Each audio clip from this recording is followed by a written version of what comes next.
किती लोक या गोष्टीला मानतात की तुमच्या विचार करण्याची पद्धत कोणत्या ना कोणत्या प्रकारे तुमच्या आयुष्यावर प्रभाव टाकते? तर किती लोकांनी आज सकाळी उठून कॉन्शियसली आपले भविष्य बनवले? तुम्हाला माहिती आहे का की हे लोक असे का नाही करत? कारण की तुम्हाला वाटते की हे सर्व खरं नाही आहे. पण जर तुम्हाला माहिती झाले की ही गोष्ट पूर्णपणे खरी आहे, तर काय तुमचा एक पण दिवस, एक पण विचार तुम्ही विना कोणत्या अनुभवाशिवाय तुमच्या जागरूकतेमधून बाहेर जाऊ द्याल? न्यूरोसायन्सच्या आधारे तुमचा मेंदू अशा प्रकारे बनवलेला असतो की ज्या पण गोष्टी तुम्हाला माहिती असतात तो त्यांना रिफ्लेक्ट करतो. त्या गोष्टी तुमच्या वागण्यात दिसून येऊ शकतात, त्या गोष्टी तुमच्या कामात दिसून येऊ शकतात. तुमचा मेंदू तुमच्या वातावरणाचे रेकॉर्ड ठेवतो. तुमच्या मेंदूमध्ये ते सर्व रेकॉर्ड आहे जे तुमच्यासोबत भूतकाळात घडलेले आहे किंवा जे आत्ता सध्या घडत आहे. जर तुम्ही या गोष्टीला मानतात तर जरा हे सांगा की काय तुमच्या आसपास घडणाऱ्या गोष्टी तुमच्या विचारांवर प्रभाव टाकतात किंवा तुमचे विचार तुमच्या आसपास घडणाऱ्या गोष्टींवर, तुमच्या वातावरणावर प्रभाव टाकतात? तर तुम्ही सकाळी उठता आणि बेडच्या त्याच बाजूने खाली उतरता ज्या बाजूने तुम्ही काल पण उतरले होते. तुम्ही रोजप्रमाणे त्याच बोटाने अलार्म बंद करता. बेडच्या खाली असलेली तुमची फेवरेट चप्पल घालता. तुम्ही बाथरूमकडे जाता जसे तुम्ही रोज जाता. त्यानंतर तुम्ही रोजप्रमाणे आरशासमोर जाऊन स्वतःला बघता आणि तुम्ही त्याचप्रमाणे शॉवर घेता जसे तुम्ही रोज घेता. आणि तुम्ही त्याचप्रमाणे तयार होता जसे लोकांना तुम्हाला बघायचे असते. त्यानंतर तुम्ही तुमच्या आवडत्या कपात चहा पिता. रोजप्रमाणे तुम्ही घराबाहेर निघून ऑफिसला जाण्यासाठी गाडीत बसता. त्यानंतर तुम्ही रोजप्रमाणे त्याच लोकांना भेटता ज्यांना तुम्ही ओळखता. ऑफिसमध्ये रोजप्रमाणे ते काम करता जे तुम्ही रोज करता आणि रोज तेच काम करून तुम्ही त्या कामात एक्सपर्ट बनले आहेत. काम संपताच तुम्ही लवकरात लवकर घरी पोहोचता, तुमचा ईमेल चेक करता आणि जेवण करून परत झोपून घेता, कारण की उद्या तुम्हाला परत तेच काम करता यावं. आता इथे माझा प्रश्न असा आहे की या पूर्ण दिवसात काय तुमच्या मेंदूमध्ये काही बदल झाला? तुमच्या डेली रुटीनला सोडून तुम्ही दुसरे काहीच असे वेगळे केले नाही, काही वेगळा असा विचार नाही केला, तर काय तुमच्या मेंदूमध्ये काही बदल झाला? तर आपण बोलू शकतो की तुम्ही रोज त्याच गोष्टी करत होते, त्याच गोष्टींचा विचार करत होते आणि आजूबाजूला पण तेच वातावरण तयार करून ठेवले होते. पण आतल्या आत आपल्या मनात तुम्ही आशा ठेवली होती की तुमच्या आयुष्यात काहीतरी वेगळे घडावे. तुमच्या आजूबाजूचे वातावरण तुमच्या मेंदूच्या वेगवेगळ्या सर्किट्स चालू करते. यामुळे तुमचे विचार पण तुमच्या वातावरणासारखे बनून जातात. जेव्हा तुम्ही रोज त्याच लोकांना भेटता ज्यांना तुम्ही पहिले पण भेटले आहात, त्याच जागेवर जाता जिथे पहिले पण गेले आहात, तर बाहेरील वातावरण तुमच्या मेंदूचे ते सर्किट चालू करून टाकते, ज्यामुळे तुम्ही तितकाच विचार करता जितके तुम्हाला माहिती असते.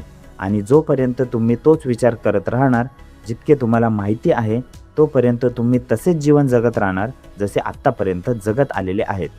या सगळ्या दरम्यान क्वांटम लॉसुद्धा तुमच्यावर काम करत असतो, कारण की तुम्ही त्याच गोष्टींचा विचार करत असता ज्या तुम्हाला माहिती असतात आणि तुम्ही अशा प्रकारे तसेच आयुष्य तयार करत असता.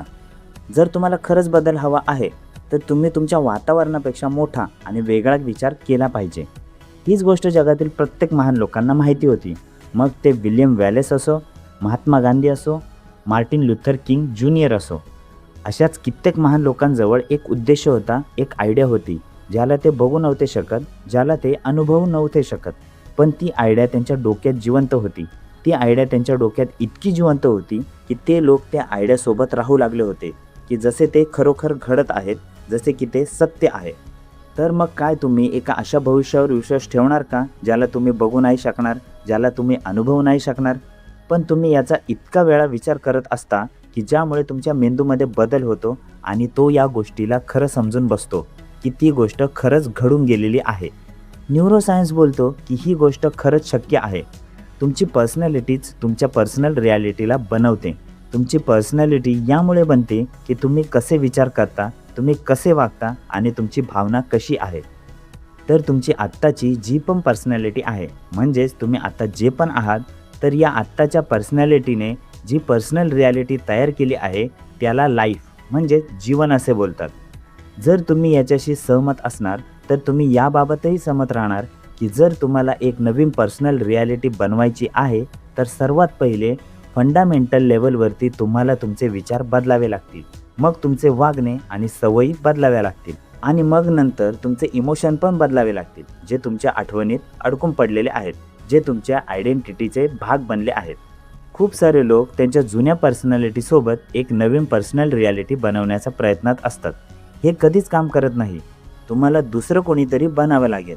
जर तुम्ही त्याच गोष्टींचा विचार करत असता, तेच काम करत असता आणि त्याच इमोशनसोबत राहता जे तुम्ही नेहमी फील करता, तर तुम्ही तुमच्या जुन्या पर्सनॅलिटीमधून कधीच बाहेर नाही येऊ शकत. न्यूरोसायन्समध्ये एक प्रिन्सिपल आहे की nerve cells that fire together wire together. जर तुम्ही सारखे एकच स्टेट ऑफ माइंड रिपीट करत राहणार, तर तुमचा मेंदूही एकच पॅटर्न आणि तेच कॉम्बिनेशन बनवत राहील.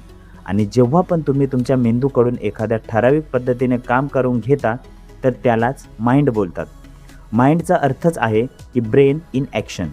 जेव्हा तुम्ही रोज स्वतःला आठवण करून देता की तुम्ही कोण आहात, तुमच्या मेंदूकडून त्याच प्रकारे काम करून घेता जसे तो रोज करतो. आणि जेव्हा तुमचा मेंदू एकच प्रकाराचे काम खूप जास्त वेळा करतो, तेव्हा तुमचा मेंदू त्या काम करण्याच्या पॅटर्नला खूप चांगल्या प्रकारे शिकतो. अशाच प्रकारे तुमची पर्सनॅलिटी बनते. तर तुमचा मेंदू एक मांसाचा तुकडा नसून एक न्यूरोलॉजिकल फाईल प्रोग्राम आहे, जो योग्य वापर न करता वाया जात आहे, कारण की आपण दररोज एकच काम करण्यासाठी त्याचा वापर करत आहोत. तर तुमच्या मेंदूमध्ये बदल करण्यासाठी हे गरजेचे आहे की तुम्ही नवीन सिक्वेन्स, नवे पॅटर्न आणि नवीन कॉम्बिनेशनसोबत काम करावे, ज्यामुळे तुमचा मेंदू काहीतरी नवीन शिकेल. आणि हे सर्व फक्त एकाच गोष्टीने शक्य होऊ शकते, ती आहे नॉलेज आणि इन्फॉर्मेशन. कारण की जेव्हा पण तुम्ही काही नवीन शिकता, तेव्हा तुम्ही तुमच्या मेंदूमध्ये नवीन कनेक्शन बनवता. यालाच शिकणे बोलतात. मेंदूमध्ये नवीन कनेक्शन बनवणे यालाच शिकणे बोलतात. आणि रिमेंबरिंग म्हणजेच आठवणे, म्हणजेच त्या तयार केलेल्या कनेक्शनला तसेच बनवत राहणे. जेव्हा पण तुमच्या मेंदूमध्ये एखादा विचार येतो, तेव्हा तुमचा मेंदू एक केमिकल बनवतो. जर तुमच्या मेंदूमध्ये एखादा चांगला विचार येतो, खूप सारे विचार येतात, आनंदी करणारे विचार येतात, तर हे विचार तुमच्या मेंदूतील काही सर्किट चालू करून देतात. हे सर्किट काही ठराविक सिक्वेन्स आणि कॉम्बिनेशन ॲक्टिवेट करतात आणि हे एक लेवल ऑफ माइंड तयार करतात, ज्यामुळे तुम्हीसुद्धा तुमच्या विचारांप्रमाणे चांगले फील करू लागता. आता जर तुमचे विचार निगेटिव्ह आहेत किंवा स्वतःला त्रास किंवा दुःख देणारे असतील, तर हे विचार तुमच्या मेंदूच्या दुसऱ्या सर्किटला चालू करून देतील. हे एक डिफरंट लेवल ऑफ माइंड तयार करतील आणि मग तुमचा मेंदू ते केमिकल तयार करेल, ज्यामुळे तुम्हीसुद्धा तुमच्या विचारांप्रमाणे निगेटिव्ह, दुःखी फील करू लागणार. तुमचा मेंदू नेहमी तुमच्या बॉडीसोबत जोडलेला असतो. त्यामुळे तुम्ही जेव्हा पण त्या गोष्टी फील करता ज्यांचा तुम्ही विचार करत आहात, तर पुन्हा तुमचे विचार तुमच्या इमोशनसोबत प्रभावित होतात आणि तुम्ही पुन्हा तेच विचार करायला लागतात जे तुम्ही फील करत असतात. या कारणामुळे आणखीन जास्त केमिकल बनतात आणि जसे तुम्ही फील करतात तसाच विचार करायला लागतात. जसा विचार करतात तसाच फील करायला लागतात. हे चक्र असेच चालू राहते. काही लोकांच्या आयुष्यात विचार आणि भावनेचे हे चक्र 20, 30 किंवा 40 वर्षांपर्यंत चालू राहते. लोकांचे आयुष्य अशा विचार आणि भावनेच्या चक्रानेच बनते. जोपर्यंत माणूस जिवंत असतो, तोपर्यंत त्याचा ब्रेन आणि बॉडी एकमेकांसोबत जोडलेले असतात, किंवा असे बोलले तरी चालेल की त्यांचे विचार आणि भावना एकमेकांसोबत जोडलेले असतात. विचार ही आपल्या मेंदूची भाषा आहे आणि भावना आपल्या बॉडीची भाषा आहे.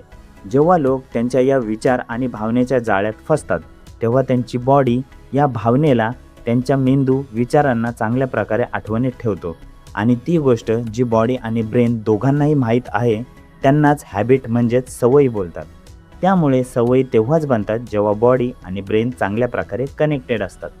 35 वय वर्षांपर्यंत लोकांची 95% पर्सनॅलिटी त्यांच्या आठवणींनी, सवयींनी, त्यांच्या विश्वासाने ठरवली जाते आणि मग हे सर्व एक कम्प्युटर प्रोग्रामप्रमाणे त्यांच्या आयुष्यात लगातार चालू राहते.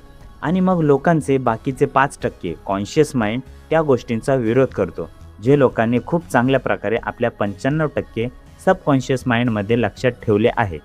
याच कारणामुळे कधीकधी लोक पॉझिटिव्ह फील करायला बघतात, पण ते निगेटिव्ह फील करतात. हेच कारण आहे की काही लोक त्यांचे ड्रीम बोर्ड बनवून त्यावर आपले भविष्य सांगायला बघतात, पण जेव्हा ते असं करायला जातात तेव्हा ते स्वतःला चुकीचे असल्याचे फील करतात. अशा प्रकारच्या गोष्टी तेव्हा घडतात जेव्हा आपली बॉडी आणि आपला ब्रेन एकमेकांच्या विरोधात असतात. आणि अशा गोष्टींना योग्य करण्यासाठी आपल्याला आपली बॉडी आणि ब्रेन चांगल्या प्रकारे जोडण्याची गरज आहे. आपण सर्व अशा लोकांना ओळखतो ज्यांनी आपल्या दुःखांना चांगल्या प्रकारे लक्षात ठेवले आहे. जेव्हा तुम्ही यांना विचारता, यार मी तुला ते पुस्तक दिले होते, काय तू ते वाचले का? तेव्हा तो बोलतो, नाही यार, नाही वाचले. यांना जेव्हा तुम्ही बोलता की चल यार आज कुठेतरी बाहेर जेवण करूयात, तेव्हा ते बोलतात की नाही यार. आपल्या मेंदूच्या या अवस्थेला कोणताही व्यक्ती, वस्तू किंवा अनुभव नीट नाही करू शकत. तुम्ही याला क्वांटम फील्ड बोला किंवा युनिव्हर्सल माइंड. तुम्ही याला पाहिजे ते नाव ठेवा. हे तुमच्या पर्सनॅलिटीवर रिॲक्ट होते. तुम्ही काय फील करता किंवा तुम्ही काय विचार करता या गोष्टींवर नाही. तुमची पर्सनॅलिटी खरं पाहता तुमच्या विचार आणि भावनेचे एक कॉम्बिनेशन असते. खूप सारे लोक स्वतःमध्ये बदल करण्याची इच्छा निर्माण करण्यासाठी त्यांच्या आयुष्यात एखादी वाईट घटना, दुःख किंवा आजाराची वाट बघत असतात. या गोष्टींसाठी खूप जास्त वाट बघितल्या कारणाने या लोकांचा इगो खूप कमजोर होऊन जातो आणि मग हे त्यांच्या नेहमीच्या गोष्टींना पण योग्य पद्धतीने नाही करू शकत. जेव्हा अशा प्रकारच्या गोष्टी घडू लागतात तेव्हा या लोकांचे लक्ष या गोष्टींवर जाते की ते कशा प्रकारचा विचार करत आहेत, कशा प्रकारे त्यांचे जीवन जगत आहेत, कशा प्रकारच्या भावना त्यांना जाणवत आहेत. आपल्याला आपले आयुष्य चांगले बनवण्यासाठी एवढी वाट बघण्याची गरज नाही आहे. आपण आपल्या विचार आणि भावनांच्या योग्य कॉम्बिनेशनने आपल्या दुःखी आणि त्रासलेल्या जीवनाला चांगल्या आणि आनंदाने भरलेल्या जीवनात बदलू शकतो.